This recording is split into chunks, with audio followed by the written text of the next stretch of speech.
When things get tough, we're left with what we've grown inside ourselves. We are resilient when we can manage the day-to-day stresses in our lives and still stay focused on our day-to-day goals as well as the larger ones, and when we can recover from the worst day in our life.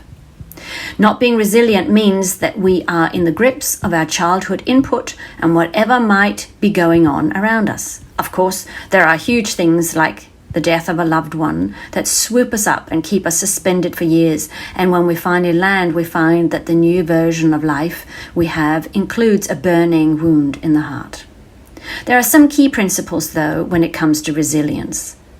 We can start to build resilience at any time, and there's nothing like when the shit hits the fan and we realize that we have the goodies in the backpack to not fall apart. Over the past couple of years, I've had some challenges on the relationship front. My long-term marriage has broken down. Yet, I have observed that in the background of the upheaval, I had a knowing that I would be okay. I also observed that even when it was all crumbling, I could still enjoy things like the sun on my face, good food, a good film, a good conversation, and so on. Knowing that I was going through a challenge meant the commitment to the basics like good sleep, daily exercise, healthy food, and relaxation time was even more important than ever. I later came upon Dr. Rick Hanson's key points on resilience and could only nod. So I thought I would share them here as the next moment open to possibility, either to cultivate more resilience or the opposite. It is in our hands, not what happens, but how we sit in relation to it. If we are dependent on the external world to be just right for us to be right, then we are vulnerable to falling into miserable potholes.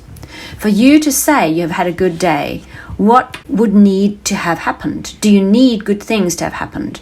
A deal gone through, lovely compliments, finalizing a project, being really productive, or having booked the holiday? Or can you have had some small potential irritation or things that have not gone to plan, yet feel that you've had a good day? For resilience, we need a capacity for self-regulation. This might mean some deeper work on trauma and childhood wounds, so we get less triggered. It might mean a mindfulness practice so that we can catch ourselves out and come back to calm. With self-regulation, we claim our equilibrium after being triggered. From a brain perspective, the more we sit in the experience of misery, the more we are training the neurons associated with misery, and the more they will in future come to the forefront of our experience. Another practice that is useful for recalibration is Dear Body. Simply placing the hand over the heart and reassuring the system that you're safe and all is well, and knowing emotions as temporary visitors that can never define you. The second point is, if we have not cultivated a bigger picture understanding of things, an ability to zoom out in time and space, again, we are vulnerable to falling into misery potholes. When we know that there is no straight road to anywhere, that various things occur all the time, we might see challenges as potential opportunities to learn or accept them as just being part of life. And when we remember the biggest picture, that we were promised nothing, then things fall into place a little easier. Seeing the big picture means being less reactive and having better self-regulation. That is when we, in the moment, have the ability to zoom out when things happen and see different perspectives in both time and space. You know yourself, some things that seem dreadful at the time work out to have more than one silver lining. Big picture thinking requires strong executive functioning. It helps us to not drop it all during difficult times. It enables us to keep taking the necessary steps towards goals, small and large, without sacrificing our values.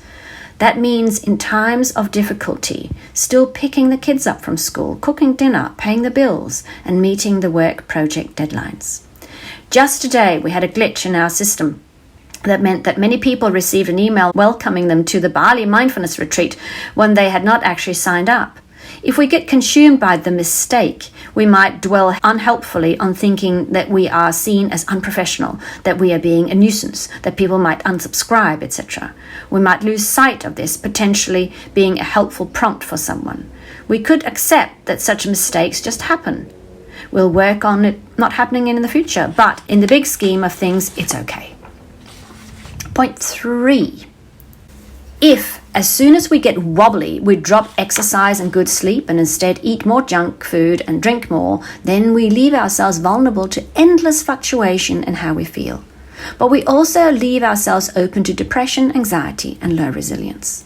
Capacity to maintain a practice of well-being throughout a difficult time is essential, and also a function of the previous point, in that we are not just giving into what we feel like, but rather we look at the big picture.